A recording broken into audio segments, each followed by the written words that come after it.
Muy buenas tardes, bienvenidos al canal. Espero que llevéis bien la semana. Estaba mirando por aquí a ver quién había. Zapa, muy buenas, a por los tubos de pitot, sí. Bueno, entre otras cosas, he buscado más o menos los principales sensores y sistemas que podéis encontrar para pues, que se suelen usar no solo en test, sino ya a lo largo de la temporada también, en sesiones de libres, en clasificación, en carrera. Algunos están permitidos, otros no. Ahora ya iremos comentando. Muy buenas, Warrior, bienvenido. Y nada, muy contento porque a pesar de que no he podido transmitir creo que desde hace una semana prácticamente, veo que el canal no deja de crecer poquito a poco, así que estoy muy contento. 414 ya en el canal. Y la verdad es que es una cifra ya que empieza a abrumarme un poquito.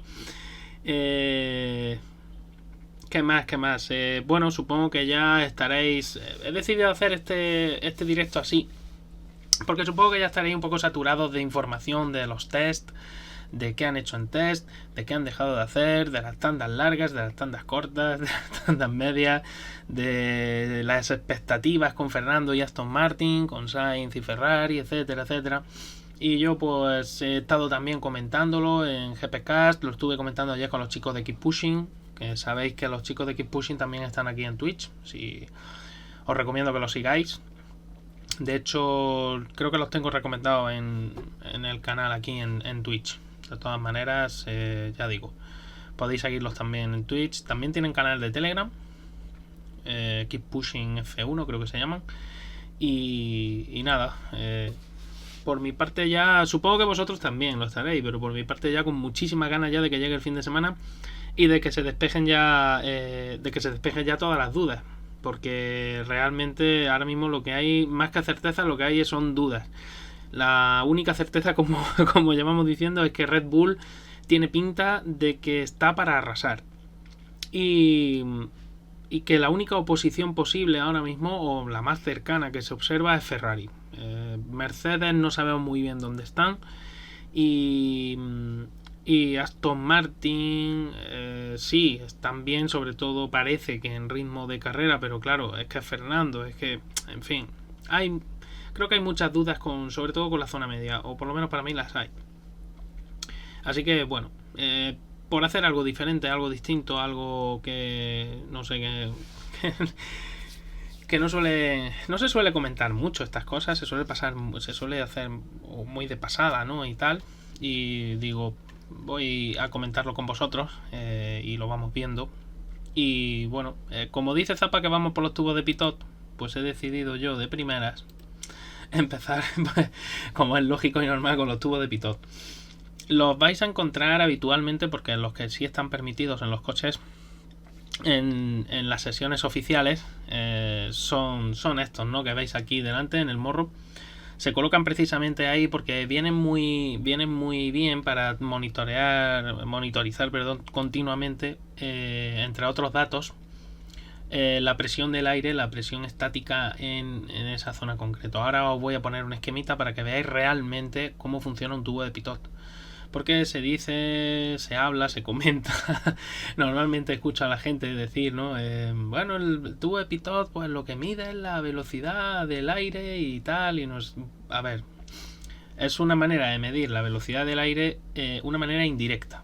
En realidad, un tubo de pitot lo que hace es medir la presión estática en la zona o en el área concreta donde está la toma de aire, que es esos tubitos que veis ahí. Veis el 44 de Hamilton y veis arriba como una especie de, por delante de la antena, ¿no? Como un dispositivo así bastante esbelto y con dos tubitos que salen por delante. Bueno, pues esos son los tubitos de pitot. Tubos de pitot. He escuchado también a veces sonda. No, a ver, lo normal o lo habitual es llamarlo tubo de pitot. Una sonda ya sería un dispositivo más completo.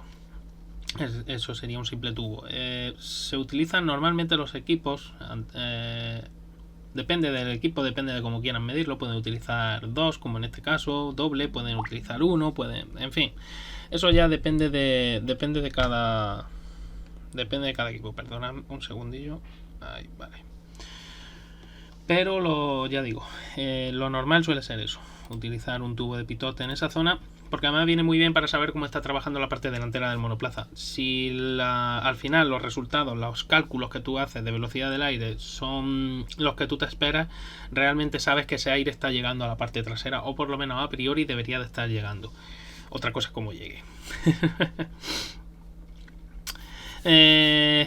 Dice Zapa, Ferrari si arreglan el tema de... Sí, a ver, yo concretamente con lo de Ferrari, concretamente con otros coches, cada equipo ha ido probando lo que ellos han querido, ¿no? Y entonces yo tampoco aseguraría al 100% nada de lo que hemos visto. Es más, hasta no aseguraría nada al 100% hasta de Red Bull. Luego les llega la primera carrera y con solo 3 días de test puedes encontrarte alguna sorpresa. Pero bueno, a priori parece que sí, que Red Bull está muy por delante del resto. ¿A qué presión se calibran o depende de cada lugar? Normalmente, básicamente el tubo, buscas que el diámetro sea el suficiente, ¿no? Para que te dé una lectura más o menos correcta. Eso luego se genera una señal eléctrica que es un transductor, es el que hace el cálculo, y lo que te saca realmente es la velocidad y la presión que hay en esa zona. Ahora lo vamos a ver aquí en este gráfico de la NASA, que está bastante bien. No os preocupéis, no os voy a hacer ningún examen ni nada por el estilo. Aquí lo tenéis en lo que sería el tubo. Veis las condiciones de contorno, veis que son densidad, velocidad y presión. Veis esa R, V y P, perdón, que es la presión. La R o Rho, que normalmente se suele utilizar la letra griega Rho, pero en este caso han puesto R para la densidad. Veis cómo está formado el tubo de pitot por dentro. Veis que tiene una entrada principal y como 2 remanentes secundarios para medir la presión estática y la presión total del fluido. Esto también se hace igual con fluidos, con líquidos que con gases. En este caso es aire, no lo que se está midiendo. Y veis que está el transductor de presión, lo veis ahí, que es el que realmente envía la señal eléctrica para que luego ya la EQ pues tome la medida, recoja esos datos. Se mide la diferencia, como veis aquí, además está muy bien explicado en este gráfico, del total con la presión estática. Y de manera indirecta, entonces ahora sacamos la velocidad del aire, que es lo que realmente a mí me interesa, saber a qué velocidad se está moviendo ese aire. Por una razón muy sencilla, porque además así yo puedo calcular también el drag o la resistencia aerodinámica que están generando en esa zona, en ese área en concreto. Y así también saber pues cómo actuar, ¿no? Con el ride height del vehículo, con la altura, ¿no? del vehículo, inclinación del alerón, etcétera, etcétera. Eso para los tubos de pitot que están permitidos, que es decir, es ese tubo de pitot que se coloca en el morro en la parte delantera. Ese sí está permitido usar prácticamente en todas las sesiones que se pueda usar, es decir, sesiones de libres, clasificación y carrera. En los test, además, sabéis que aparte de ese tubo de pitot, generalmente los coches suelen llevar más tubos colocados en diferentes zonas del vehículo, porque interesa conocer realmente cómo se comporta el aire, ¿no? En las diferentes zonas. Por una razón muy sencilla, por correlación de datos, CFD, y por correlación de datos con túnel de viento. Con el túnel de viento por la presión, porque en el túnel de viento realmente lo que se mide son presiones en las diferentes áreas del vehículo. Y con CFD se puede medir tanto con presión como con velocidad. Entonces con el CFD se puede hacer una correlación todavía más completa. Y bueno, desviaciones, se pueden admitir desviaciones típicas en porcentajes muy pequeños.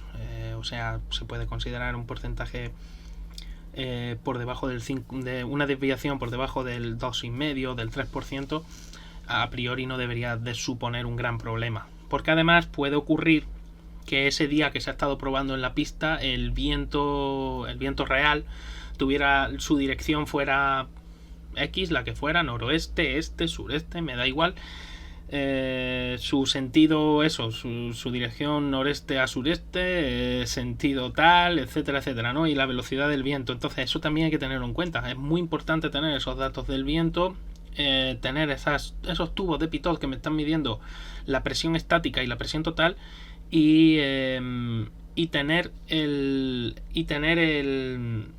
ese viento, porque eso también va a influir en las presiones que me va a medir el tubo de pitot, para luego poder hacer la correlación de datos correcta. ¿Por qué lo digo esto? Pues porque el viento puede influir mucho, hacer que la presión medida sea muy diferente a la esperada, pero que haya que corregir por ese viento. Entonces, si yo corrijo y tal, resulta que vuelvo a tener esa desviación por debajo del 3%. Oye, pues fenómeno, perfecto. Esos datos son muy buenos. Si aún a pesar de corregir y de todo, resulta que la cosa no está por debajo de ese 2, de ese 3%, puedo empezar a tener un problema, ¿no?, en el coche. Eso luego ya, pues... Esto además, por lo que se dice muchas veces, que 3 días de test son realmente muy poquitos. 3 días de test dan para muy poco. Y entonces, claro, no te da tiempo realmente a probar todo. Yo entiendo que la FIA lo hace pues para que los equipos pequeños y los grandes tengan, digamos, tengan una oportunidad, los pequeños, de estar más cerca de los grandes. Sí, lo que pasa es que ya sabemos lo que ocurre. Los equipos grandes tienen recursos en sus fábricas que los pequeños no tienen. Tienen proveedores los grandes cuyos recursos también son mejores que los recursos de los proveedores de los equipos pequeños. Porque está muy bien intentar igualar, pero claro, no es lo mismo. Una Mercedes no son los mismos los recursos que tiene una Red Bull, o la misma Ferrari, incluso, a pesar de lo que se le critica, que los recursos que pueda tener un Haas o una Williams actual, desgraciadamente. Entonces, ya digo, como dice Zappa, ¿no? Si quisieran eso, los pequeños estarían 15 días y los grandes estarían 3 o menos. Efectivamente, porque realmente los pequeños, ya no solo porque tú limites un presupuesto tal y cual, ¿no? Vale, sí, al pequeño realmente, si estuvieran en igualdad de condiciones, lo acercarías bastante con ese límite de presupuesto. Pero es que el proveedor que trabaja para el grande, repito, no tiene por qué ser el mismo que trabaja para el pequeño. Y entonces, claro, ahí ya empiezan esas, como se suele decir, ¿no?, esas comparaciones odiosas. Así que bueno, en ese caso, pues ya sabéis, es bastante difícil, ¿no?, para los equipos pequeños. Ahora, sabéis que los tubos de pitot, además, aparte del pitot, como veis aquí encima del 33, veis ahí la pitot que utilizan en Red Bull, habitualmente utilizaban y que siguen utilizando, ¿no? Tenéis también esas parrillas, ¿no?, las famosas parrillas Kiel o rakes, que se denominan en inglés, Kiel rake, que no son más que estructuras de aluminio, tubos unidos en una estructura reticulada, la cual contiene dentro los tubos de pitot propiamente dicho. Normalmente se introduce el tubo de pitot dentro de otro tubito un poquito más, con un diámetro un pelín mayor. Y esto se hace pues para conseguir un mapa de presiones. Muy buenas tardes, Betty, bienvenida. Bea. Ya digo, para conseguir un mapa de presiones de esa zona. Aquí ya lo que sí se consigue es, al contrario que con la pitot, que realmente estás midiendo, no en un punto exacto, porque puedes, digamos que puedes llegar, ¿no?, a despreciar un poco las diferencias que puede haber alrededor de esa pitot, pero realmente la pitot lo que mide es en un punto concreto, en una zona muy concreta. Sin embargo, con la parrilla Kiel, como dispones de muchas, vas midiendo ya en muchas más zonas, ¿no? Hola, buenas tardes, Jero, y un saludo desde Tenerife. Pues muy buenas y bienvenido al canal. Y ya digo, en realidad las parrillas sirven para eso, para crear un mapa de presiones, más concretamente un mapa de presiones. Aquí en este caso concreto, en la foto que estáis viendo, están colocados justo por detrás de las ruedas, pues para ver realmente cómo la rueda influye cómo ese neumático delantero, cómo esa rueda delantera influye y cómo distorsiona todo el flujo que viene de la parte delantera. Y también seguramente pues para medir el vórtice I250, que entonces se usaba con este coche concretamente. Y ya digo, para medir ese mapa de presiones y de nuevo, como llevo diciendo desde el principio, correlación de datos con respecto a CFD y respecto a túnel de viento. Unos datos totales, ¿se almacena en la centralita? O sí, a ver, normalmente sabéis que los Fórmula 1 tienen telemetría, disponen ahora de telemetría, hace años disponían de telemetría bidireccional. Ahora luego la telemetría se prohibió, la bidireccional, y se impuso por normativa telemetría unidireccional. O lo que es lo mismo, el coche manda los datos directamente a el muro de boxes o a donde están los ingenieros trabajando en la sala dentro de los boxes, en la sala de control. Lo que yo sé, hasta donde yo sé, todavía la telemetría sigue siendo unidireccional, es decir, no se puede actuar como se actuaba antes al revés, es decir, mandarle datos al coche desde el muro. Y el tema está en que estos datos, los datos de la pitot principal sí se almacenan en la ECU, porque es la ECU luego la que tiene que tomar en consideración los datos de la presión delantera para modificar también ciertos parámetros de funcionamiento del coche.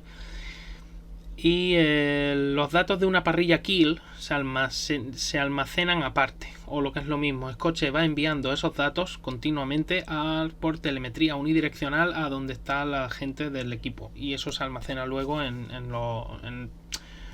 el servidor que estén usando en ese momento, en donde haya para poder descargar esos datos ahí.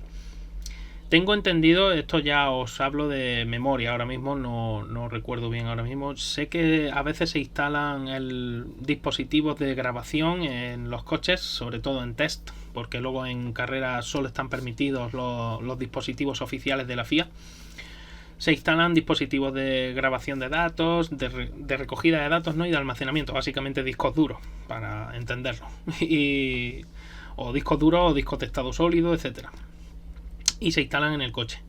Una cosa muy importante de este tipo de parrilla y de la medición que se hace de este tipo de datos es que al piloto hay que pedirle que él realice unas pasadas por recta, porque normalmente sobre todo se recogen los datos, son muy útiles en recta, en frenada y en aceleración, no tanto en curva, porque hay que tener muy en cuenta la inercia que afecta no solo al vehículo sino también al aire, al propio aire. Entonces el aire tiene un comportamiento un poco errático y es difícil de medir.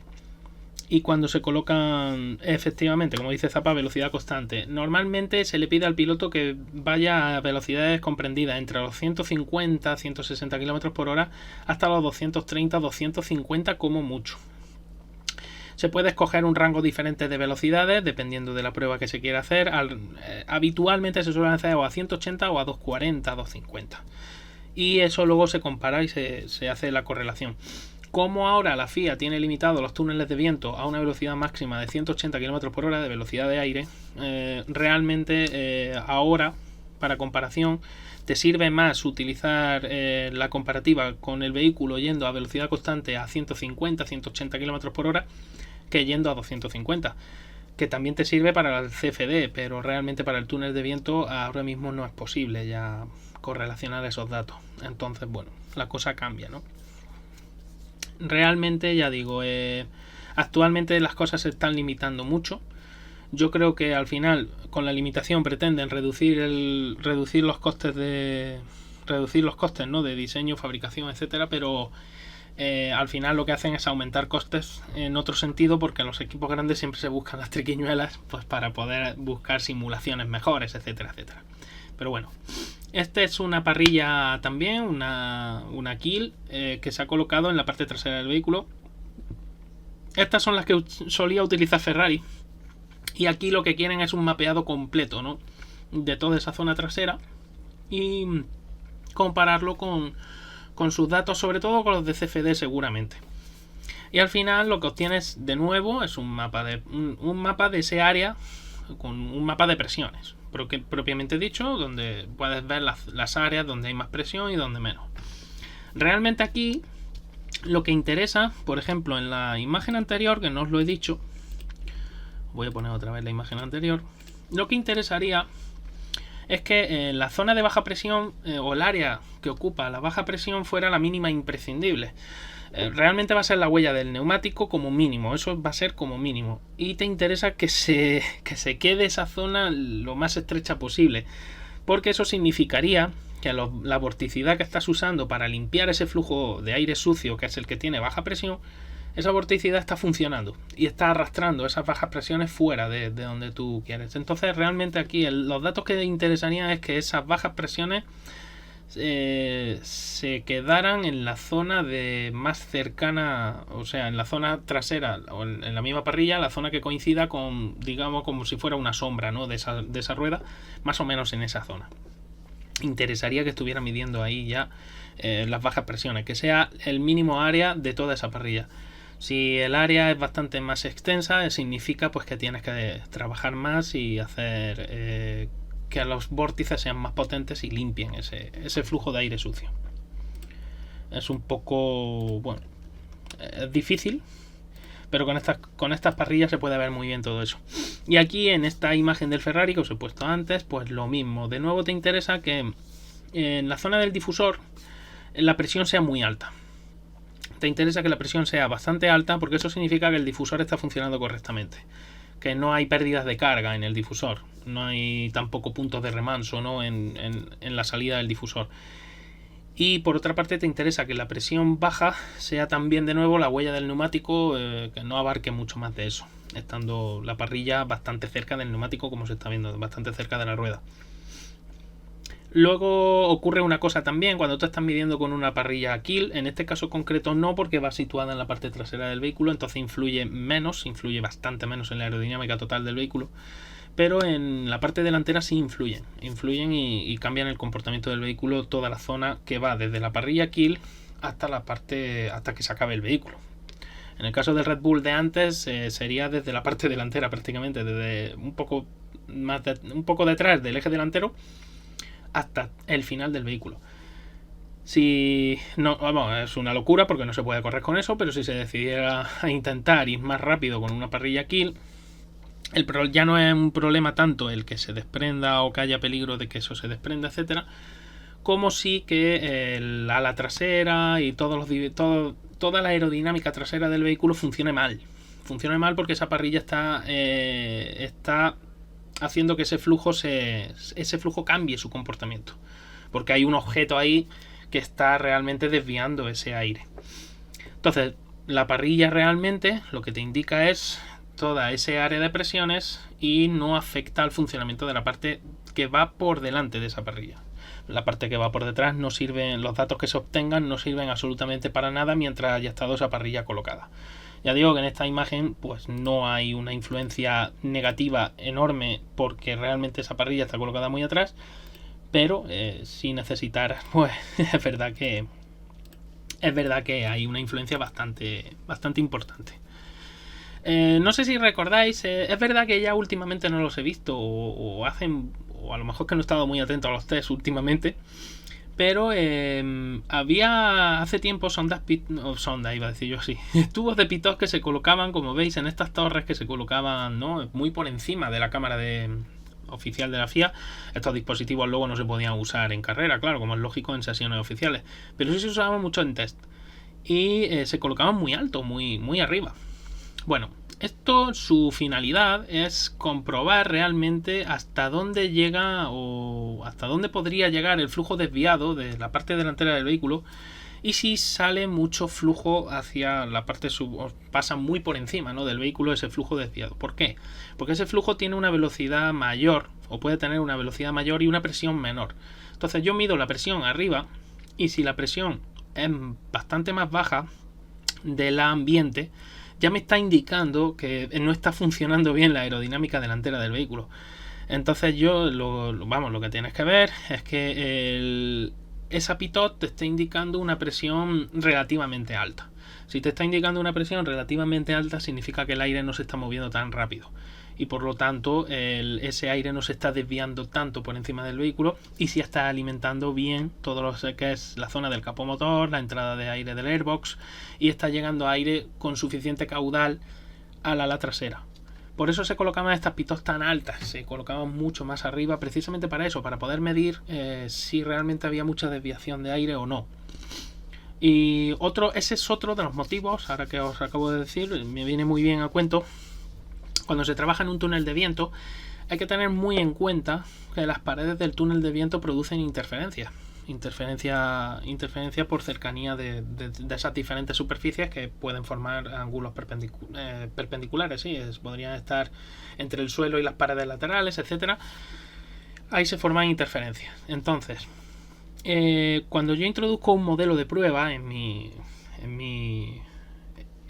la zona de pruebas propiamente dicho en la cámara de ensayos, ¿no? del túnel de viento, tengo que tener en cuenta que el tamaño del modelo de pruebas sea lo suficientemente grande para que los datos que yo obtenga sean o se puedan, mejor dicho, extrapolar al modelo real de una manera que no haya mucha pérdida de precisión porque tenga que hacer muchas conversiones, y lo suficientemente pequeño para que no interfieran las superficies de mi vehículo o de mi modelo de pruebas con las superficies del interior de la cámara de ensayo.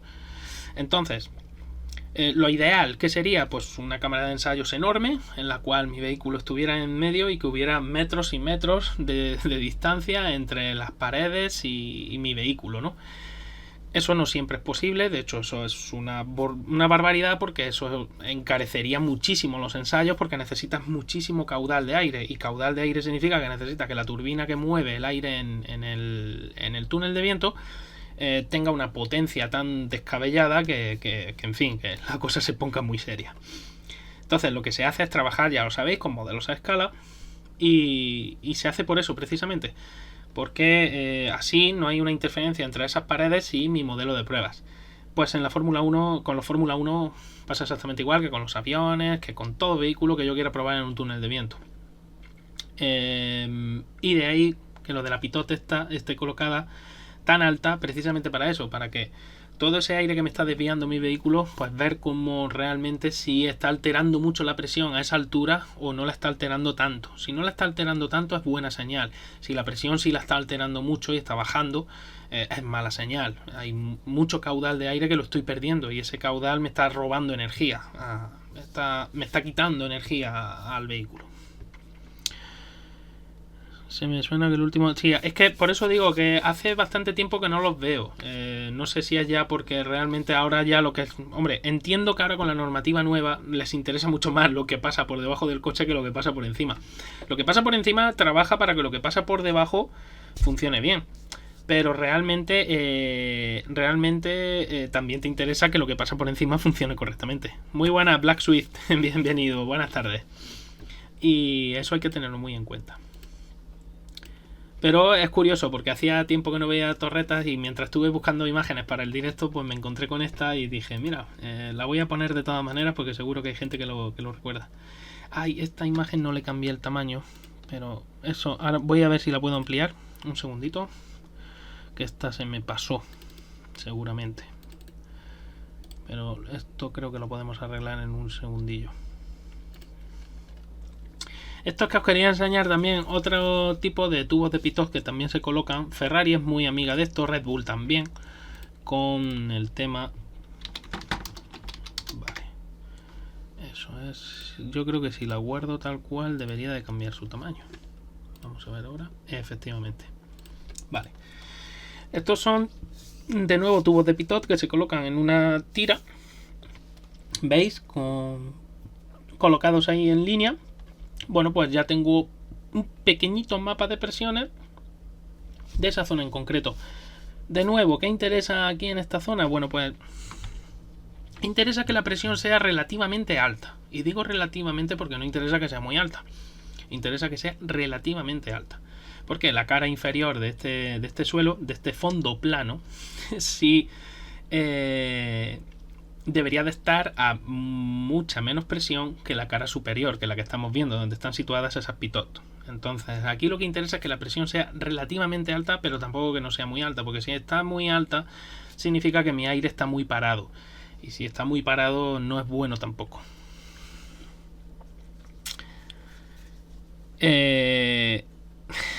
También miden el calor y por qué tiene mucha degradación el aire, pregunta. Pues realmente también estuvieron probando, si te refieres a los test, entiendo que sí, realmente estuvieron probando con configuraciones de ala muy bajas, porque estuvieron también jugando con su velocidad máxima y con las capacidades del vehículo para alcanzar ciertas velocidades, etcétera, supongo que para poner también a punto el motor, buscar otros reglajes, y claro, todo eso también influye en el desgaste de neumáticos. Y también, como he estado explicando estos días atrás en Keep Pushing, como expliqué también en GPcast, los reglajes que se usan en este tipo de test suelen ser reglajes de compromiso. Un reglaje medio que te permite, que el piloto se sienta relativamente cómodo en el circuito, si el coche funciona correctamente, pero no es un reglaje específico para el circuito, es decir, estos coches todavía les queda mucho por exprimir. Y lo veremos este fin de semana, como los tiempos con respecto a los test van a ser bastante mejores, eso garantizado. Sin embargo, ya digo, normalmente se prueba, este tipo de pruebas se hace con reglajes de compromiso, se hace con un reglaje medio. Incluso, como expliqué también ayer, cuando las cajas de cambio se podían modificar carrera a carrera, también las relaciones de cambio se buscaba una cosa meridiana, ¿no? Nada que fuera especial. Salvo que alguien quiera hacer una Glory Run, como dicen los ingleses, una vuelta así, mágica que te sale, ¿no? Que ahí sí puede ser que pongas unos reglajes un poquito más cercanos a lo que realmente te exige el circuito. Normalmente no se hace así. Entonces, la degradación de Ferrari a mí no me preocupa en exceso. Realmente todavía. Si esto empieza a ser ya un problema, porque en el Gran Premio vemos que sí, que la cosa se pone seria, pues ya veremos entonces, ¿no? Entonces ya sí podemos hablar de problemas, pero bueno.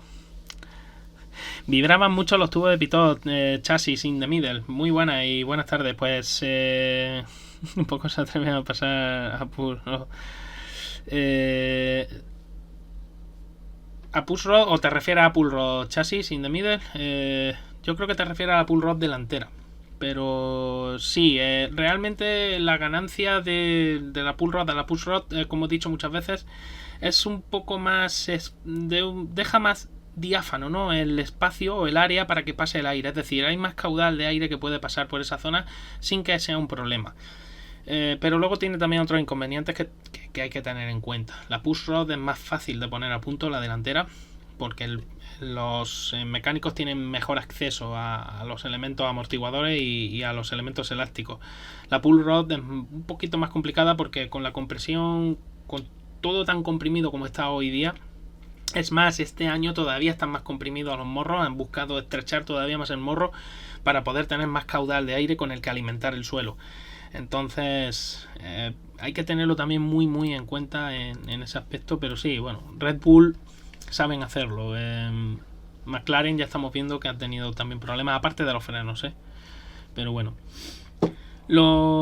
Sobre los tubos de pitot o las sondas de pitot también, porque hay eso.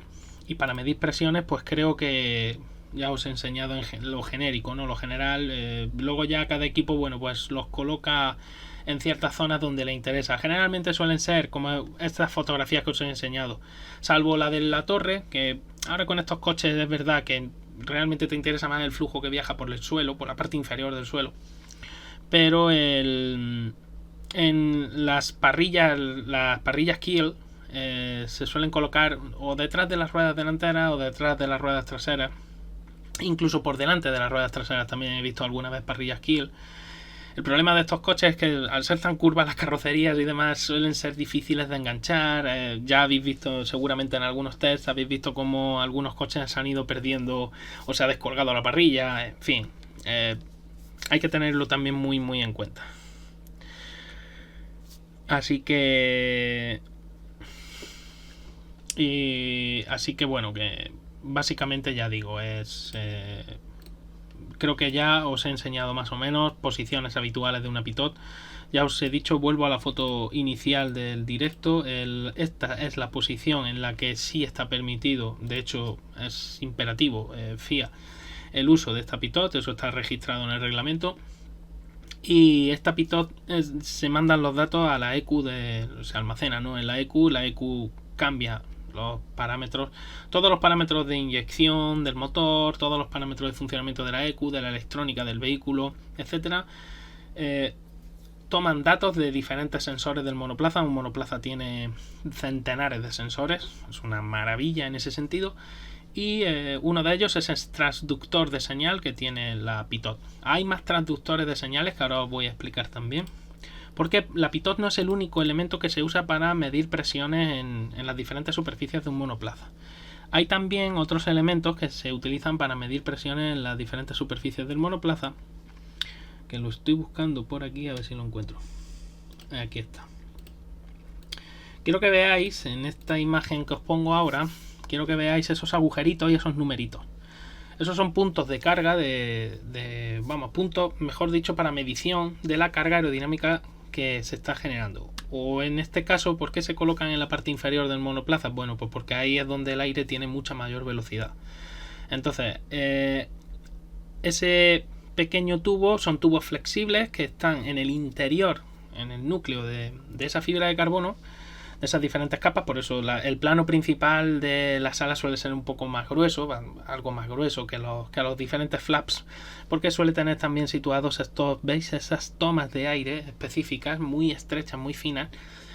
Se lleva un tubo flexible a la parte central de la nariz del monoplaza, y en la parte central están colocados lo que son lo diré, otra vez estoy como el otro día, las ballast, los contrapesos no, ya me saldrá luego la palabra. Y aparte hay una serie de componentes electrónicos, entre ellos transductores de señal, que lo que hacen es transformar, transductores de presión, ¿no? Que lo que hacen es transformar la presión en una señal eléctrica. Eso también se envía a la EQ y se almacenan esos datos los lastres, que no me salía la palabra, los lastres, las chapitas de tungsteno que se colocan en la parte delantera. Un poquito por detrás es donde se coloca esa electrónica. Y cuando veis muchos de esos agujeros que se dice es que es para refrigerar al piloto, yo me río porque realmente si quisieras refrigerar al piloto abrirías los agujeros en otras zonas. En realidad hay mucha electrónica que hay que refrigerar en el interior de esa nariz, de esa nose. Entonces por eso se utiliza esos agujeritos en la entrada, que suelen ser bastante pequeñitos si los veis, para refrigerar electrónica. Esto está continuamente funcionando mientras el coche está en funcionamiento y está recabando datos. Se hace tanto en las alas delanteras como en las alas traseras. Se colocan esos diferentes puntos y así se mide la presión del aire que hay en cada uno de esos puntos. La presión en la parte inferior debería de ser muy baja, realmente muy baja, y eso indicaría que está funcionando muy bien ese elemento. Y se coloca en la parte inferior por lo que os he dicho antes, porque es la zona donde la presión es muy baja y donde es muy alta la velocidad del aire, donde puedes recoger mejor esos datos que en la parte superior, donde se está generando una alta presión y el aire está muy parado. Es más difícil que ese aire entre en el tubito que tú has colocado. Pornografía automovilística, pues sí, realmente esto es contenido para mayores de 18. Bueno, esto os lo decía porque no es la única, o sea, para que veáis que la pitot no es la única forma de obtener ese mapa de presiones, ¿no? del monoplaza. También se colocan este tipo de elementos pues para eso, para poder medir esa presión. Por otra parte, otro tipo de sensores ahora que os quería enseñar, que son los acelerómetros. Y os quería enseñar esta foto de Van Dorn de hace ya unos años. Veis que lleva el auricular, ¿no? Pues para la radio y demás. Y sabéis que desde hace ya unos años los pilotos están obligados a llevar un acelerómetro, un pequeño acelerómetro aquí en los auriculares, en uno de los dos auriculares. Ese acelerómetro mide aceleraciones tanto verticales como longitudinales. Es decir, aceleraciones en el eje X, en el eje Y, en el eje Z. Esas aceleraciones lo mismo, esos datos se registran. Se registran y se registran y se mandan, ¿no? También eso se va registrando y se monitorizan. Esos datos sí se envían desde el vehículo a la zona de boxes para que los ingenieros pues tengan esos datos y puedan ir mirando pues esos bandazos, ¿no?, que está dando el piloto, porque ya sabéis que las suspensiones en Fórmula 1 son realmente muy duras, son extremadamente duras. Ahora con el efecto suelo son todavía más duras de lo que lo eran antes, por lo tanto tenemos elementos elásticos todavía con una constante mucho mayor y por lo tanto los coches se vuelven más rígidos todavía. Entonces, bueno, eso se coloca pues para que cuando hay un accidente, ese medidor mide realmente la cabeza, la aceleración tanto longitudinal como laterales que ha podido tener, y tomar cartas en el asunto si hubiera que tomarlas, porque esas aceleraciones hayan sido, creo recordar que el límite estaba en 15 o en 20 Gs, no me hagáis mucho caso porque estoy hablando de memoria, no recuerdo ahora, o saltaba a 20 y algo Gs o a 20 Gs aproximadamente, y se toma carta en el asunto. El piloto tiene que ir al centro médico y a que le revisen por si puede tener alguna lesión interna que no quieren, ¿no? Aquí tenéis una imagen mejor de ese implante. Veis el cable que lleva el cable lleva tanto el sonido de la radio como veis ahí esos cablecitos que van directamente a una especie de chip. Pues ese chip es el que mide las aceleraciones G en Gs de aceleración. Ese chip está preparado para soportar, si no recuerdo mal, por encima de las 50 Gs. Y no me hagáis... Ahí ya también estoy hablando de memoria, creo recordar que era aproximadamente hasta 50 Gs. 50 Gs son muchas Gs, muchísimas. Así que, bueno, y esa es una manera muy útil para medirlo. Los medidores inerciales, que también se utilizan en MotoGP, Zapa los conocerá seguramente, que yo sé que las motos lo sigue, que está ahí en el chat. Los medidores inerciales también se usan en Fórmula 1, los acelerómetros. Acelerómetros que pueden ser de un eje, de 2 ejes o de 3 ejes, o en los 3 ejes. En este caso creo recordar que es de 3 ejes. Veis ahí que están señalados el X, el Y y el Z. ¿Por qué se señalan X y Z ahí en la imagen? Bueno, pues porque el acelerómetro hay que colocarlo de tal manera que el eje X corresponda al eje longitudinal del vehículo, el eje Y corresponda al eje transversal del vehículo y el eje Z sea la altura. Entonces, esa es la conexión donde veis ahí en main, el cable donde se conecta el cable que transportará los datos de ese sensor de nuevo a la ECU. Estos datos son muy útiles por varios motivos. El primero, para medir las sacudidas que pueda tener el monoplaza, el vehículo, y tomar carta en el asunto si fuera necesario, pues para hacer más robustas ciertas piezas electrónicas, ciertas piezas del motor, ERS, etcétera. Baterías, sobre todo, es muy importante para estar seguros de que a esa batería no les va a pasar nada. Lo segundo, es muy importante también para los reglajes del vehículo. Es muy importante para saber dónde está el límite entre lo que el piloto pide, lo que el coche requiere y dónde podemos encontrar un acuerdo de medios para que no se nos vayan de madre las aceleraciones. Estos medidores habitualmente suelen estar tarados, ¿no?, hasta un máximo de 40 Gs, pero hay medidores que aguantan por encima de esas 40 Gs.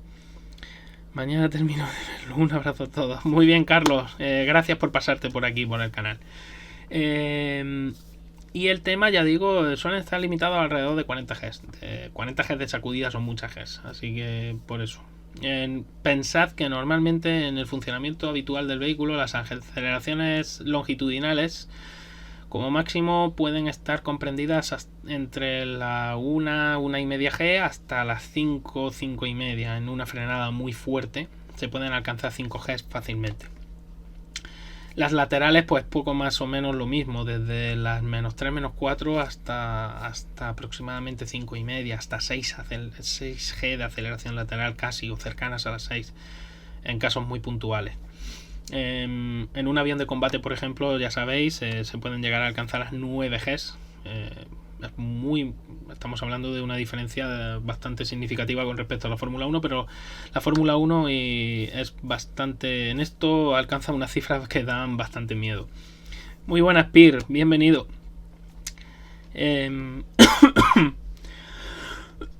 Perdón.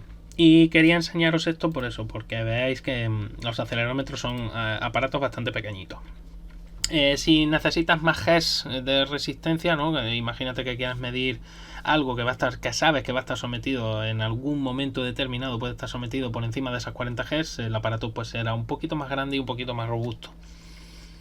Pero bueno, eso ya digo, es un medidor de Gs de aceleración, eso, acelerómetros. Y me parecía también bastante interesante para enseñaroslo. Y ahora quería enseñaros los sensores de temperatura.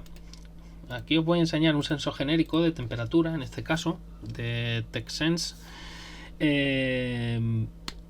Son medidores de temperatura infrarrojo, en este caso. Hay también medidores de las cámaras FLIR, también lo sabéis, que seguramente... De hecho, es algo que no entiendo por qué lo quitaron de las retransmisiones de Fórmula 1. A mí me gustaba bastante ver cómo se calentaban los neumáticos mientras los pilotos hacían la vuelta de calentamiento.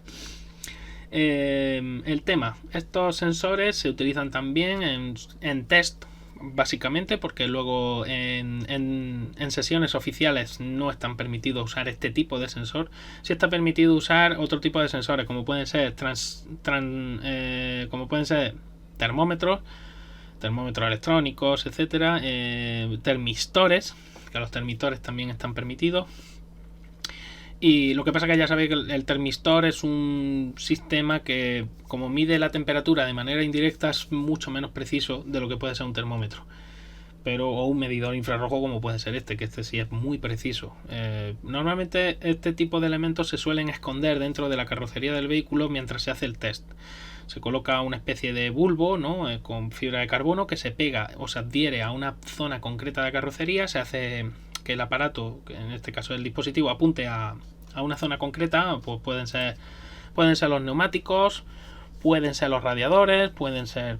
Normalmente se utiliza sobre todo para los neumáticos, que es lo que realmente más te interesa, porque la temperatura del motor y la temperatura del agua del líquido de refrigerante, tienen muchos sensores para medir realmente cómo está, entonces no necesitarías esto. Pero a veces, bueno, te puede interesar saber cómo está el aire caliente distribuido, ¿no? Y entonces con un sensor de estos puedes medirlo.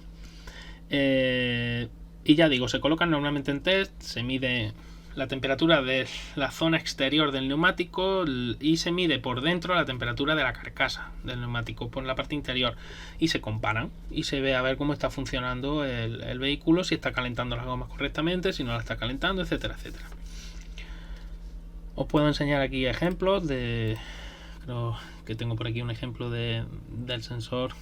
No lo sé si lo tengo o no lo tengo, que a lo mejor al final no lo grabé, pero sí os puedo enseñar. Por ejemplo, veis que está en el ala, esta imagen de Race Fans, veis que está en el ala esa especie de dispositivo que está como en fosforito, que es donde se introduce la llave Allen para cambiar la incidencia de los flaps superiores, y veis que por la parte delantera hay como un bulbo, veis en el end plate, veréis que hay como un bulbo en negro que está pegado a la parte superior del end plate, por la parte interior, ¿no? Eso es un medidor de temperatura de neumático delantero, porque ahí lo que va adentro es un sensor parecido al que os he enseñado, introducido dentro de una carcasa de fibra de carbono que tiene una forma muy aerodinámica para no influir o influir muy poquito en el aire que se está desplazando por esa zona, y lo que está es midiendo una zona concreta, un área concreto del neumático delantero, midiendo temperatura de la parte exterior de ese neumático delantero. En otras imágenes, si buscáis, veréis que está introducido en zonas de la carrocería en concreto también, o en zonas del suelo, también se colocan en el suelo, y veréis como hay como una especie de elipse, así como si fuera una cúpula, una muy pequeña cúpula, y dentro va el sensor. Sensores parecidos a lo que he enseñado antes. Ya digo que no tiene que ser como el primero que os he enseñado, pero parecidos a ese, y se introducen dentro de ese parche, ¿no?, de fibra, y se pueden medir temperaturas en diferentes sitios del vehículo. Otros sensores que seguro que habéis visto, y además eso está muy de moda, son los stickers para medir temperaturas, tantos estos que estáis viendo aquí. Estos eran muy interesantes en aquella época, porque teníamos el Monkey Seat y estaba la salida de aire caliente del motor. Era muy interesante saber cómo salía el aire por aquí y a qué temperatura se colocaba toda esta estructura de absorción de impactos trasera. Porque, lo he dicho muchas veces, lo repito, la fibra de carbono, la resina epoxi que pega la fibra de carbono, hay que tener muy en cuenta a qué temperatura va a trabajar para que no haya una delaminación de esa fibra de carbono por degradación térmica de esa resina epoxi. Lo que ocurre es que si se degrada mucho térmicamente la resina epoxi, se terminan separando esas capas de fibra de carbono, esas pieles. Y se llama delaminación por eso, porque poco a poco se van desprendiendo y la pieza va perdiendo espesor, y llega un momento que la pieza no puede soportar los esfuerzos porque no tiene suficiente espesor para ello y rompe y parte. Los habéis visto también en el interior de los motores, sobre todo se colocan esos stickers, luego se ve el color que tienen, etcétera, y ya se sabe cuál ha alcanzado más temperatura, cuál menos, etcétera, etcétera. Es una manera indirecta de medir la temperatura de una zona en concreto, y una manera también muy visual para el ingeniero de saber realmente qué está ocurriendo ahí.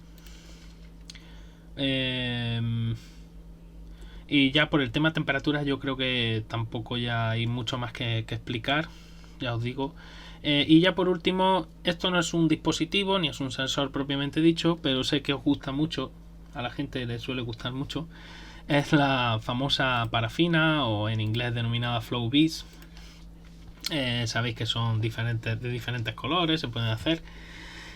Es una manera, de nuevo, indirecta también de comprobar cómo se comporta el flujo de aire en una superficie en concreto que quieras medir.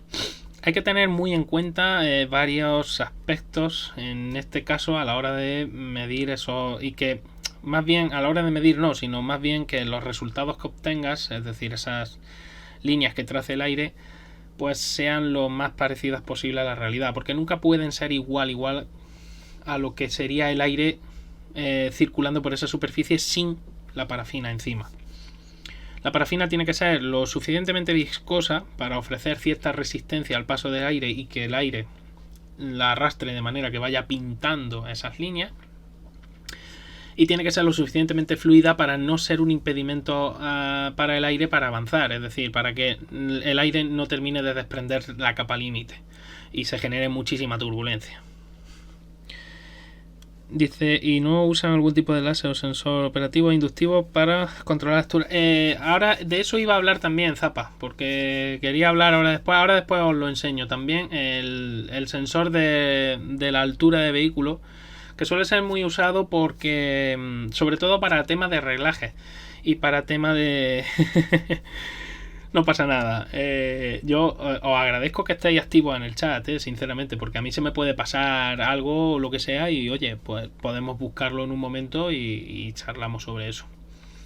El tema, como os digo, del flow vis, del fluido viscoso, es que, bueno, lo del color es lo de menos, aunque también es importante porque hay que saber escoger el tinte, porque el tinte cambia la viscosidad del fluido, puede cambiarla, puede variarla. Entonces, os repito, tiene que ser lo suficientemente viscoso para ofrecer una pequeña resistencia al paso del aire y lo suficientemente fluido para que el aire no tenga un impedimento excesivo, no se produzca muchísima turbulencia y por lo tanto los datos no sean correctos. Por lo demás, pues se pinta, ya lo habéis visto muchas veces, se pinta la superficie, pues como cuando haces tú cuando coges tú una brocha y pintas una barandilla, por ejemplo. Pintas la superficie que quieres estudiar, pintas toda la superficie que quieras estudiar, no utilizando, si es posible, demasiada cantidad porque puede ser contraproducente. Y le pides al piloto lo mismo que ocurre con las parrillas kill, con los rakes.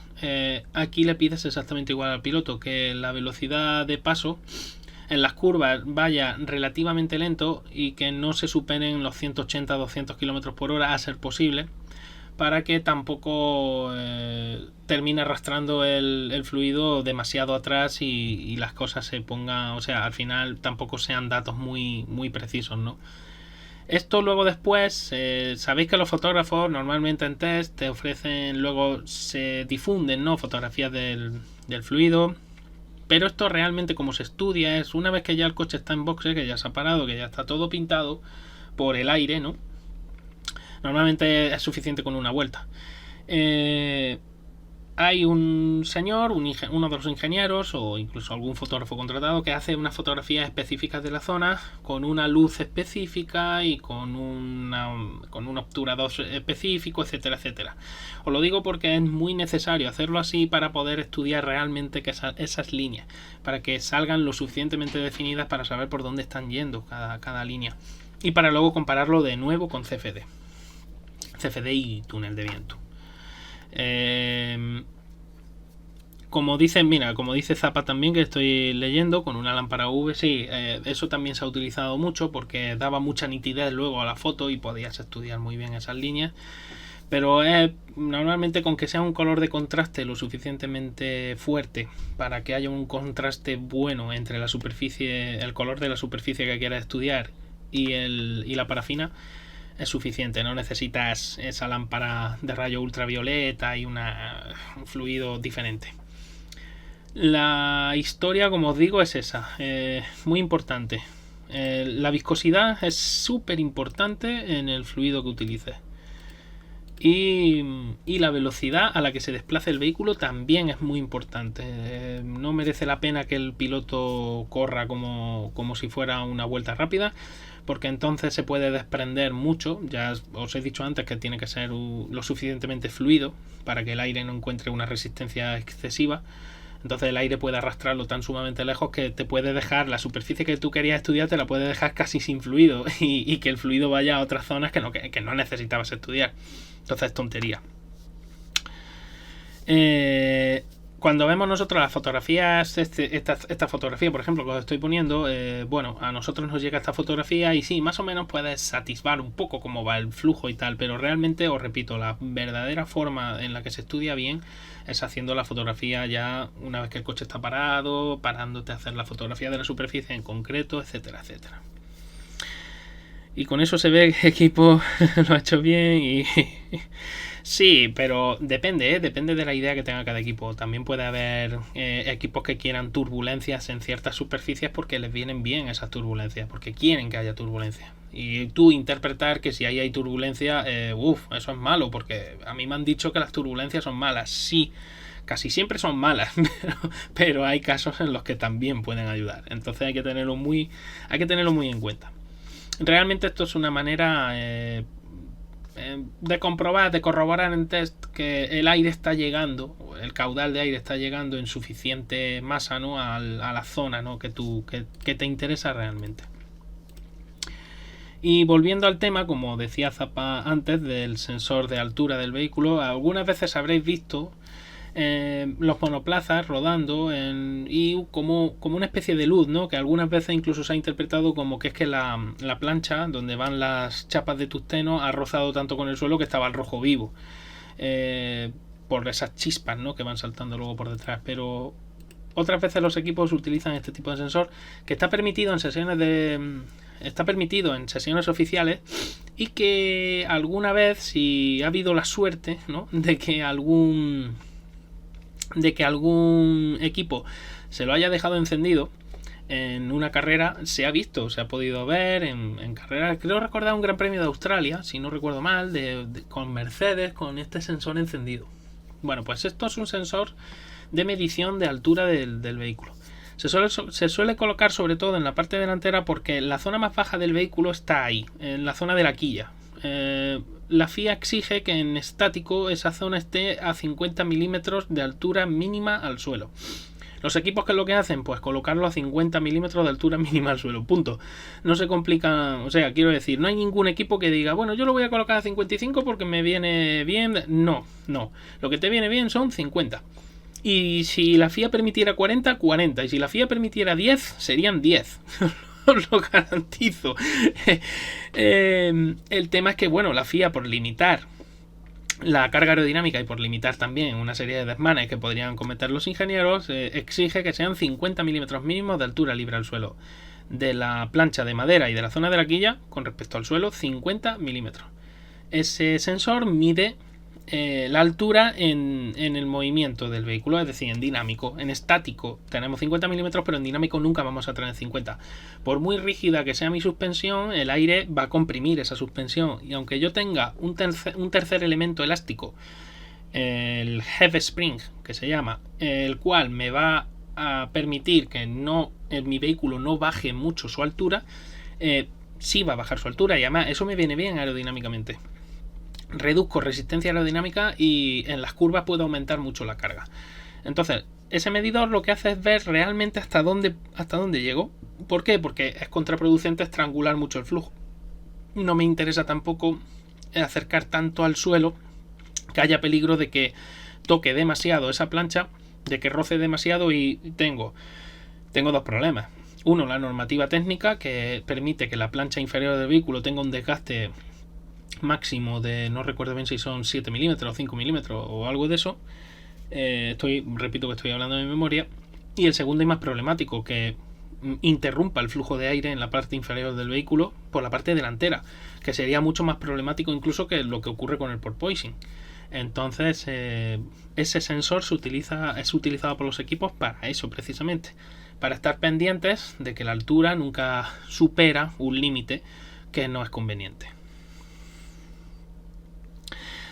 Sí, PIR lo ha escrito porque luego pasan rozando, efectivamente, sí, porque luego en la frenada, en la aceleración, cuando el coche está sometido a mucha carga aerodinámica, el vehículo baja mucho esa altura. De hecho, es interesante que baje aerodinámicamente, repito, por lo que he dicho antes, porque se reduce la resistencia aerodinámica y la carga se hace más eficaz, más eficiente también.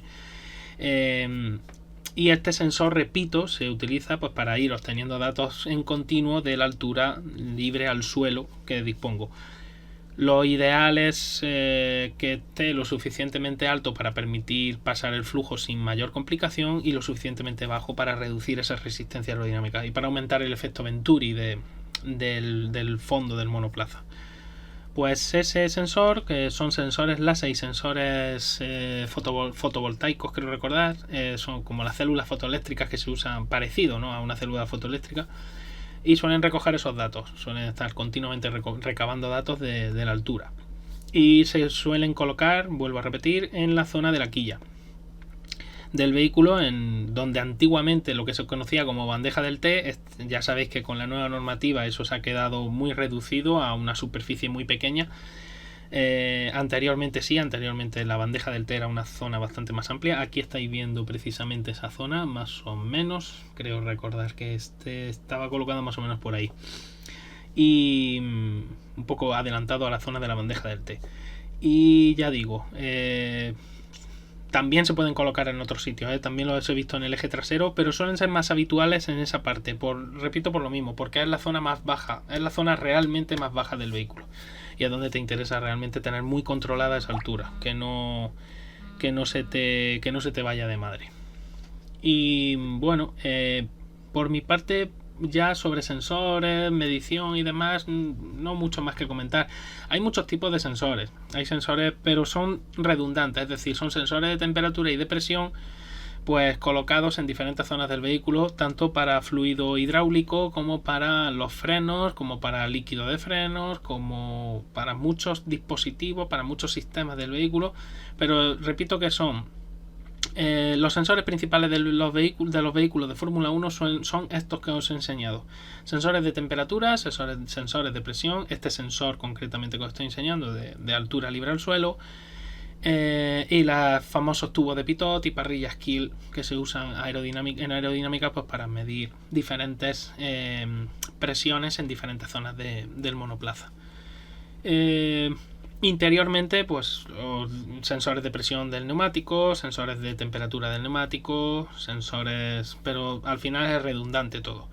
Sensores de presión y de temperatura dentro del motor, tanto del aceite como del líquido refrigerante, y muchos sensores que controlan muchísimos parámetros del vehículo. Sondas lambda, que las conoceréis porque si tenéis vehículo de gasolina las conoceréis muy bien. que miden la cantidad de oxígeno que hay en los gases de escape, y se llaman lambda porque al coeficiente de estequiométrico de la mezcla aire-combustible se le denomina con la letra lambda, con la letra griega lambda. Ya sabéis, lambda 1 es la mezcla estequiométrica, 14,7 partes de aire por una de gasolina. Lambda por debajo de 1, estamos hablando de que estamos aumentando la cantidad de aire, estamos haciendo una mezcla pobre.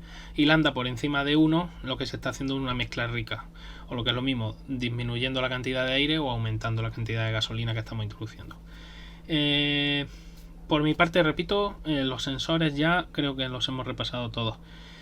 Y antes de terminar el directo, por comentar un poquito, quería enseñaros las predicciones de Pirelli, que este año han cambiado el grafismo, aunque sigue siendo igual.